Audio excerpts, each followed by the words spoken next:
மகர ராசி 2026 தொழில் சம்பந்தப்பட்ட விஷயத்தில் முதல் மேல் பூனையாக 2 விஷயம் இருக்கும். ஜூனுக்கு முன் ஜூனுக்கு பின். அதாவது குரு பயிற்சி கான்செப்டில் ஜூனுக்கு முன்னாடி வரைக்கும் எதெல்லாம் விதை போல் விதைத்து கொண்டே இருக்கணும். ஜூனுக்கு பின்ன அறுவடை செய்யும்.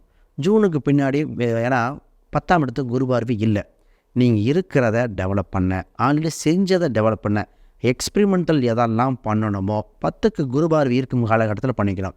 ஜூன் 2 வரைக்கும் புது தொழிலாக இருக்கலாம், புது விஷயமாக இருக்கலாம். தொழிலே பார்த்தீங்கன்னா விருத்தி பண்ணுறது, கடையை எக்ஸ்பேன்ஷன் பண்ணுறது, ஒரு ப்ராடக்டை வேறு பக்கம் வாங்கி சேல்ஸ் பண்ணுறது, புது வேலையாட்கள் எடுக்கிறது, இது எல்லாமே நல்லாயிருக்கும். இதே இதில் பார்த்தாங்க ஒருத்தர் வெளிநாட்டில் வேலை இருக்கார். அவர் இம்போர்ட் எக்ஸ்போர்ட் வெளிநாட்டு சம்மந்தப்பட்டதையும் பண்ண சொல்லியிருக்கேன். ஜூனுக்கு பின் இருப்பதை அப்படியே மெயின்டைன் பண்ணலாம்.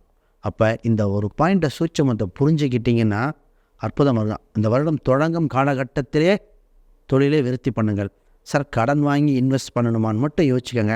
மற்றபடி அற்புதமாக தொழிலில் வளர்ச்சி அடைந்துடலாம்.